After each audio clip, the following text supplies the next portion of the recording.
Welcome to another episode of 100 on Books, a podcast on literature and society. I'm your host, Nyambura Mutanyi, and today I'm joined by Jaimee and Wanini. To my left is Jaimee. Jaimee Kokonya is a Nairobi-based reader, podcaster, bookstagrammer, and lawyer undergoing blood sacrifice to gain admission to the Kenyan bar. To my right is Wanini Kimemiah, a cross-disciplinary artist weaving together visual art, writing, and textile arts in a practice that questions embodiment, mortality, and the unseen world. They play the scenes 12 hours a day on average. I do. I'm unemployed.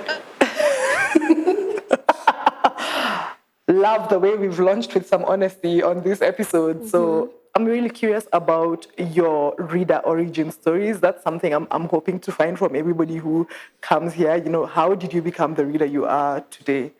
Well, like every Nairobi-based millennial, I started by reading Shout magazine in primary school. You know, the depth of our identity came from the free makeup, the free summer notebooks. That is what makes me who I am. Shout out to Shout. Shout out, Shout. But for real, I don't know, I always liked reading. Like my elder sister read a lot and she always had books in her room and I would steal them. But she read a lot of Stephen King, which was fine when I was a child. It's not fine now. So like that's where it started and I just always loved reading. Yeah. This is not the first time we've had an elder sibling story here. I feel really jealous of people who have elder siblings. Wanini might relate because they don't have an elder sibling. Yeah. Firstborns, we out here. But I always, I'm curious. I'm actually jealous to this day at my big age of people whose reading started from essentially having a curator in the form of an older sibling, you know? Well, it's not all that great. They also steal your clothes. So it has its disadvantages. Right. Okay, Yeah. Thank you so much. I feel a little bit better now. Evu, Wanini. Oh, damn. When did I start reading? I think for me it was my parents who got me into reading. I had so many picture books as a child. I still have them because I love those things. That was also my entry into me loving biology. It was a 2-for-1. So, yeah, started with my little picture books. And then at some point, reading became a way for me to be somewhere else. Because it got a bit hectic around class 4. I was just tired of people telling me what to do all the time. So I just check out and I would read like my life depended on it because Loki did. I was very, girls. Anyway, yes. So, yes, I was a big reader throughout all of my childhood. I remember in primary school, I went to 2 schools. So at my first school, I was there from kindergarten until class 4. I read every book they had. When I shifted schools, I read every book they had in the library, which was considerably bigger than the other one. High school, I didn't read everything because we had a lot of like second editions in this really old English and it was like difficult to parse. But I also did a big chunk of my high school library and stayed winning awards for that. Not so much these days in my 20s. So you picked in your teens. Oh my God, Haven't no. we all? No. I haven't. I'm going to peak at 40. Same. Yes, I'm still in my egg stage. That's a deep cut. It really is. But yeah, reading did a lot for me as a child. A lot. And I'm starting to come back to a space where I am rediscovering the joys of reading. Not that I stopped. I just didn't have the passion for it because there was a lot of things happening in my life and like the kind of escape that reading offered me then just didn't translate to this phase. But now I'm in my mid-20s. It's something new. So, yeah, new relationship. Well, this wasn't just an origin story. It was a whole. It took us on a whole journey. Hey, Wow. thank you for that. Thank you. So the reason I have you guys on here and the tentative title of this episode is the Horror Homies, is because of the fact that the two of you held a Horror Read-a-Thon on Instagram, and I'm really curious about why you decided to start it, and the mechanics of it. You know what I'm saying? Yeah. Well, First of all, whose idea was it? I think it was both of It our was the hive ideas. mind. All right. Yeah. Yeah. All right. We Yeah. just synced, You know, when ADHD minds come together. Yeah, clown to clown communication.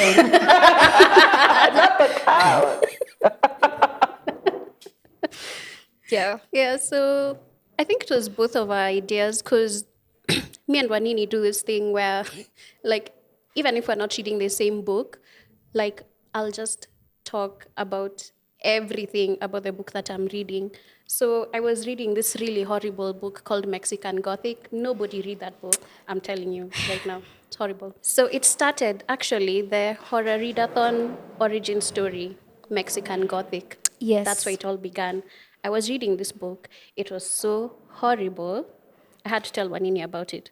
So we started talking about it, and then they recommended like some other books for me to read As like a palate cleanser. as a palate cleanser. Yes. And then I was like, why don't we make this a thing? So we came up with like a list of books that we wanted people to read with us, or what we wanted to read, because we both really like the horror genre as a genre, which it is.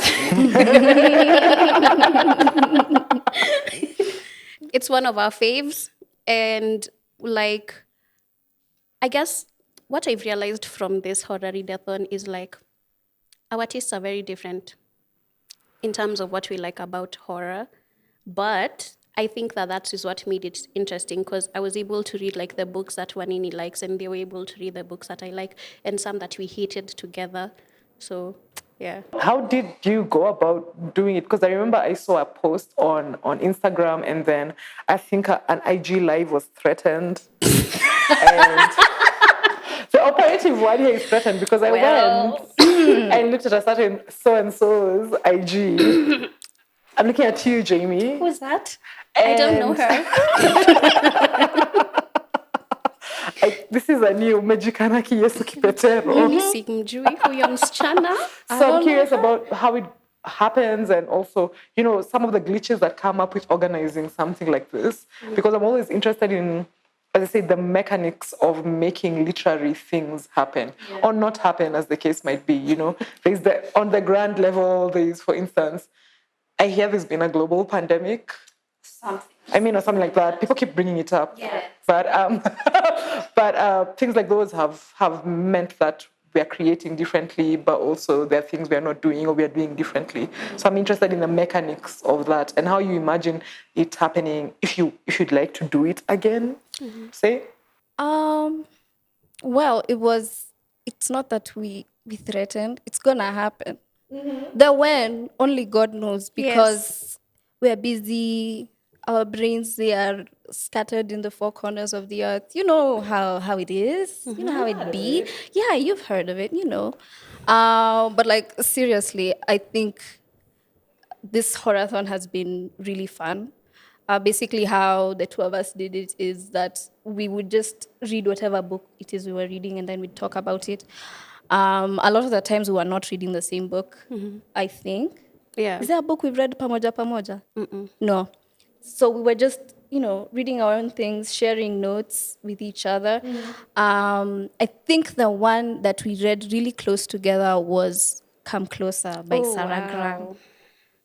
A dumpster fire. Listen, let me tell you something. That's something that we have discovered in the course of this Horror-a-thon. First of all, y'all can't write horror. I'm sorry. You're trash. You're terrible. You do not know what is scary. Because a lot of the times the things that kept coming up as being frightening is just ableism, racism, sexism, homophobia, and transphobia. And those aren't scary things. That's just bigotry. Yeah. What about the pathology of being human beings. You know, that's scary. Confronting your demons is scary. Confronting your true self is scary. Dead things are scary. Not all the time, but they can be really frightening. Like, I think the one that best brought out that kind of, it was both dread, existential, and also like dead things was it called The Only Good Indian? Yes. Yes, that book.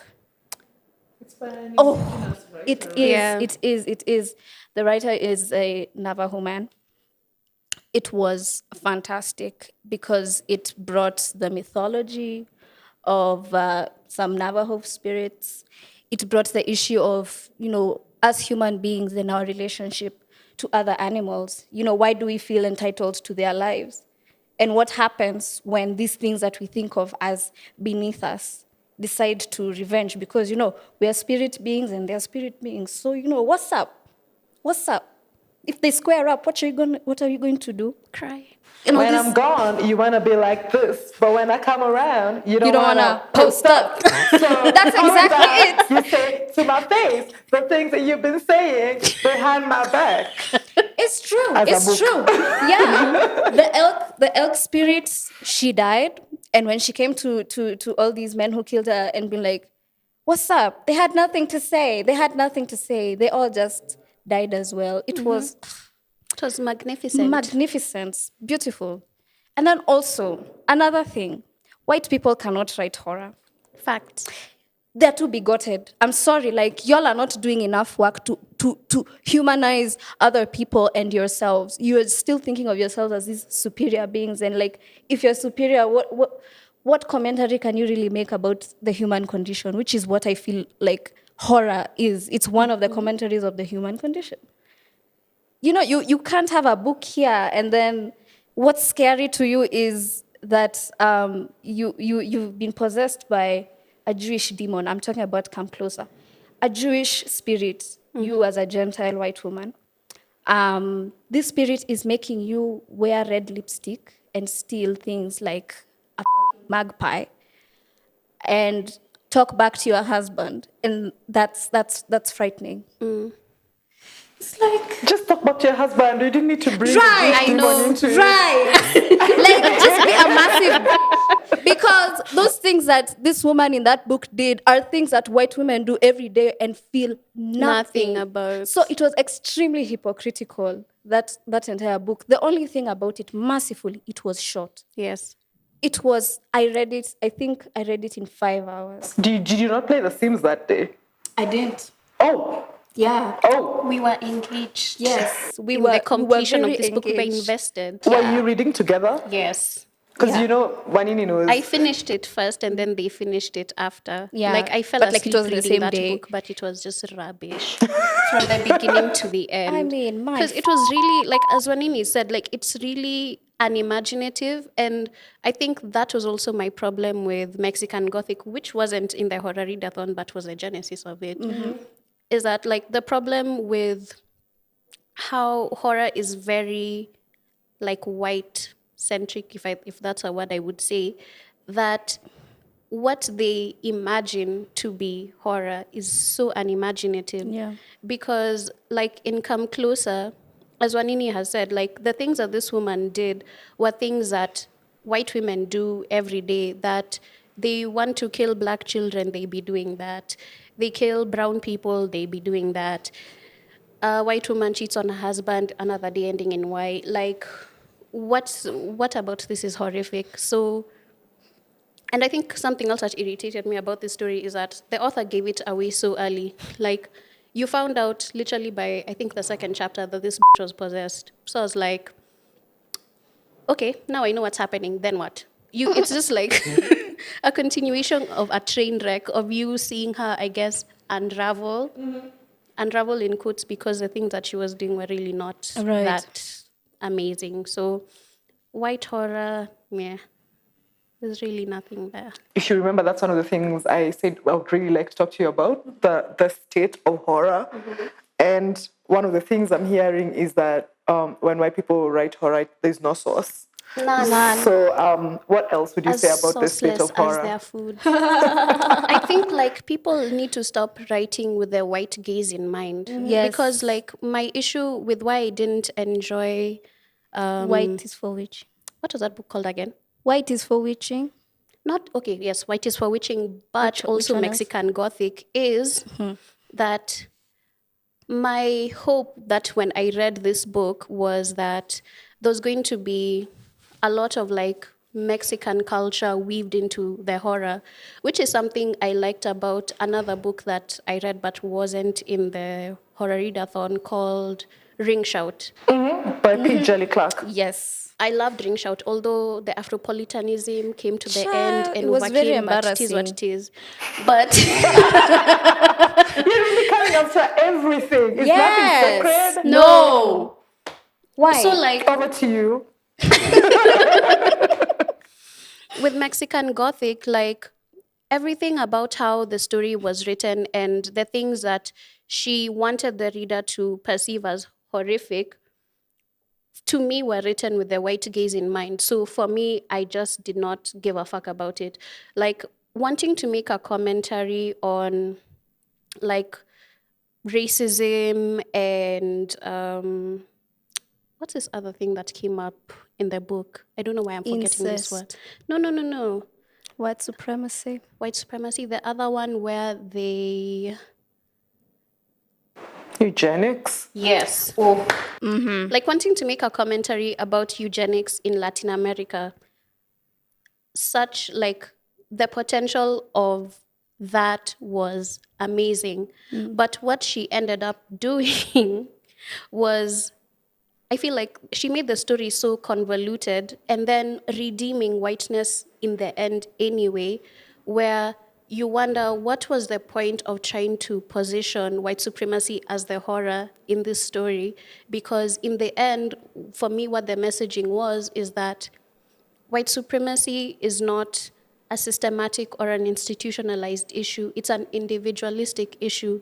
And that no matter how violent in conditioning someone has grown up in, like in a white supremacist environment, they are still redeemable, and people of color should still invest in redeeming these people. So for me, it just took away from everything that was potentially revolutionary about that story. And with White is for Witching, the same thing. Like, you make the horror the fact that this house is a white supremacist haunted house.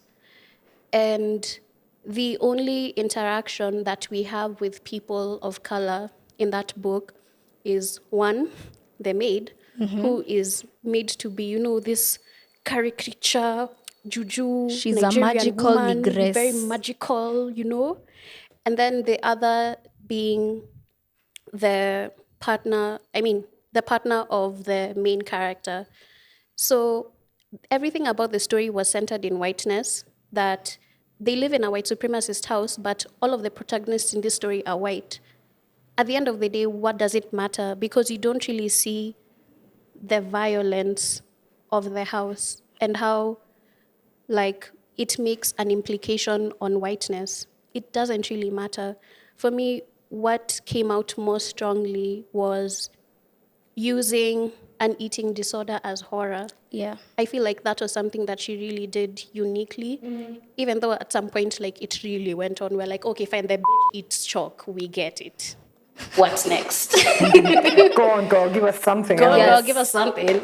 So in those elements, like, I feel like she really brought out the horror of, like, making an eating disorder, like, an aspect of the horror, or, like, as a plot device, really uniquely. That's something I hadn't seen before.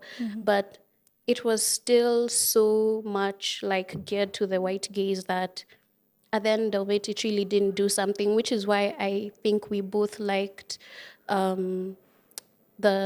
which other book was this? The one you've just mentioned. Which one? The one with the elk.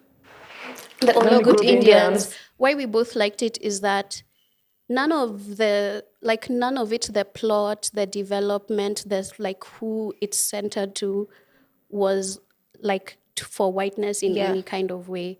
Like, as Wanini said, like the folklore that's used and even just how he made that like into something that's horrific. For me, it was like how these people emulate whiteness in the way that they were violent Yes. to those animals is the same way that white people were violent to like the indigenous people of America. And so for that animal to come back in spirit and take revenge on them was amazing. Yes. We love revenge in this house. We do. We do.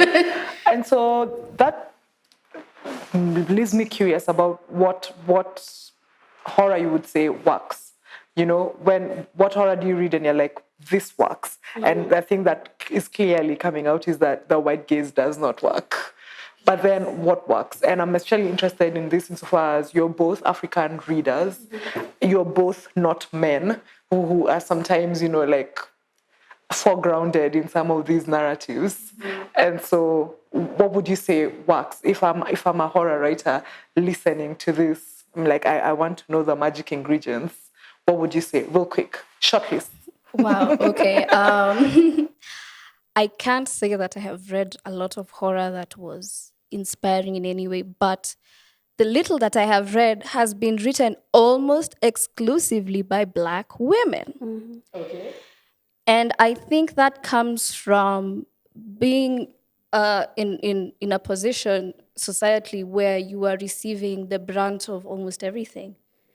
You know, it's like there's the misogyny, there's the white supremacy, there's just everybody breathing down your neck. So like, who better to be able to synthesize all this into some kind of cathartic expression of it? Okay, so my faves are, of course, the eternal Toni Morrison.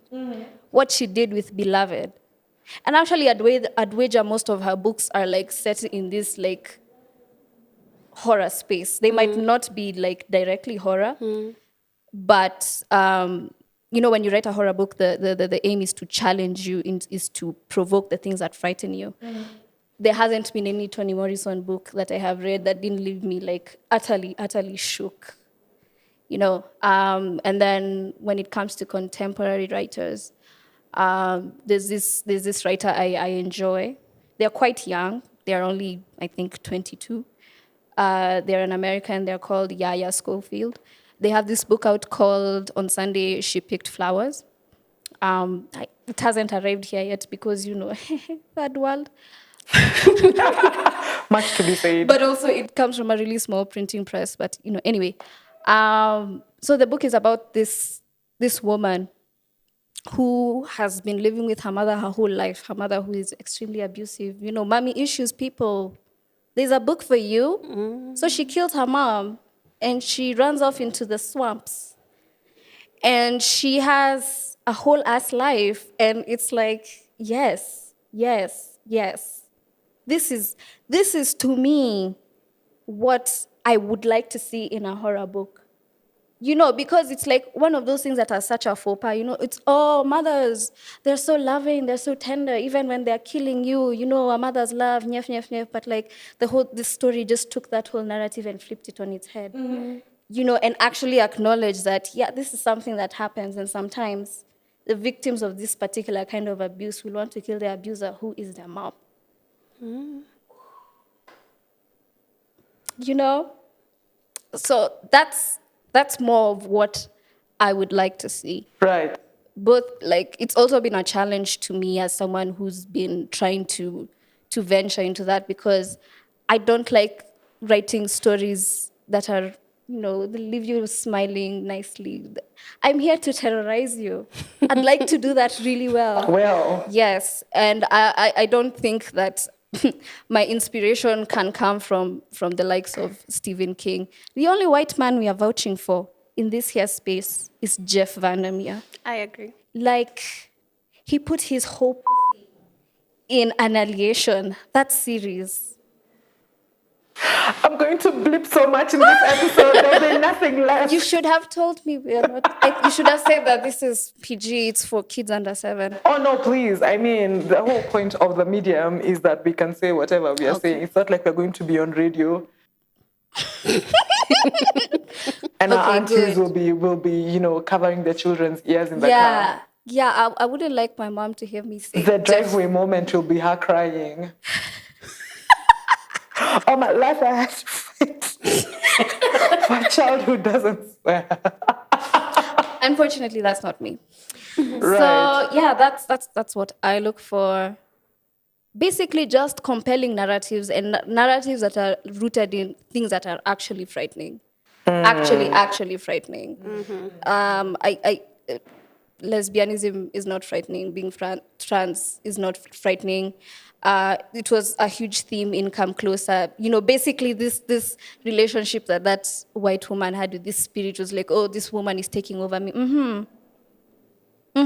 Is that really what you think about the relationships women have with each other, that they are evil and all-consuming? Interesting. So less of that and more of the kinds of stories that have substance and are rooted in reality, let's say. Right. Yeah. Your take on that question. What horror do you think works? Especially reading as I say, not a man, not a white person, also not a person from the global north. What horror works? I think I would say kind of more of the same, because when, like, reading as someone that's not a man, not white, when you read, I guess the authors actually dominate the genre. As Wanini has said, a lot of the themes that they explore are around like marginalization of other people and make that horrific. So like when I read The Outsider by Stephen King, what he ended up making as, first of all, he lifted like folklore from a Latinx community, can't remember the country, about a boogeyman. And that this boogeyman kills children. But what he decided to do was to make the boogeyman also sexually assault the children. And I was like, I don't know why this is here. I don't know why it was necessary, because the boogeyman, like killing these people and people not know, like the boogeyman could take any form. Like, and so like in the beginning of the book, it was more of like a murder mystery, like figuring out who done it. How could it be that this person killed this kid, but he was in another town? So that to me was really interesting. And then when he brought the supernatural into it, which is something I usually hate when it's like a mystery or a thriller, but I was like, okay, I like how he's done it. But then when he made it that not only is this monster a killer, but this monster is a child molester. Deep Negro spiritual sigh. It was just so unnecessary. So for me, the thing that I like to see, as Wani has said, the Supreme, Toni Morrison, does it very beautifully. I think the ways that Toni Morrison expresses or includes elements of horror in her book without even maybe intending them to be that way, and even leaving it to the reader to perceive whether that's how you take it or not. Because I remember the scene in Sula where the grandmother, whose name I cannot remember now, kills her son out of the blue for no reason. I was just like, wow, Toni, why did that happen? So I just closed the book for a while and I was like, I think I need to digest what has happened. Because I'm very shocked. Like, she just lit her son on fire and walked away. I was like, wow. Well, friend, that was really unnecessary. And then what ended up happening was that her daughter died the same way, but accidentally. So I was like, wow. Like, that really made me think. And it made me think about so many things. And that's what I love about how Toni Morrison writes. And the same with Beloved. Like, taking a story that is actually taken out of lived experiences of Black slaves and making that into a story that was so impactful and so interesting, because you understood why Sethe killed her daughter, because it was better for her daughter to die than to be a slave. But you also understand like the vengeance and the anger that Beloved has towards her mother and her remaining siblings, and why she terrorized them for all of those years. So the way that Tony goes about horror, like in this unintentional, very thought-provoking way, I love that. And with Ring's Shout, because I'm someone that doesn't really like fantasy, I really like how he went about writing about, like borrowing from things that happened during slavery and then making that into like plot development for the story. That was really interesting. If he had just let them kill the white people in the end, it would have been great. Yeah. But, you know, Afropolitans must do what they do. So he must redeem the white people because they are racist by mistake, not with intention. So, yeah, my takeaway from this is if you're going to do revenge, revenge 100%. Don't half-ass. Secondly, I like an unexpected killing. Yes. And when there's a death and it's like, okay, nobody expected it, Jamie's like, that's my jam right there. That's my shit. It is. You know, I mean, we need to wrap up, and yet I feel like we've only scratched the surface because what I'm hearing is we really need to disturb this category, horror, and you know, you people have to come back again, and so that we can expand on this idea. Yeah. I'm not threatening a part 2 next week. I'm just saying, Please the threaten homies it. will be back. So thank you both for coming on. Thank you for talking about, you know, not just the readathon, but the ideas that animated the Horror Read-a-Thon. And I hope you guys do it again. And we're all looking forward to the IG Live. You know, when it comes, it comes. There's no rush, you know, all in good time. So, and thank you for joining us for season 2, episode 2 of 100 on Books. It was made by Summerbox as part of the Dada Podcast Incubator, which is the very first podcasting incubator focused on women and NBs in the world. It's produced and edited in Nairobi by Doris Onyango and Dana Seda at Summerbox Baraza Media Lab, which is where we are. And you can find previous episodes, transcripts, and links to various resources at anchor.fm/100 on books or wherever you find podcasts. That includes Spotify, all of those people who now have Spotify free. Please subscribe and share with fellow bookish people, and you can connect with me wherever you find people to discuss literature with. So you can find 100 on Books on Instagram, Twitter, YouTube, Facebook, WordPress, and email 100onbooks@gmail.com. And if you're inclined to send snail mail, you can find my address and links to my social media in the show notes and in the description below if you're watching this on YouTube. Thank you and talk to you soon. Bye.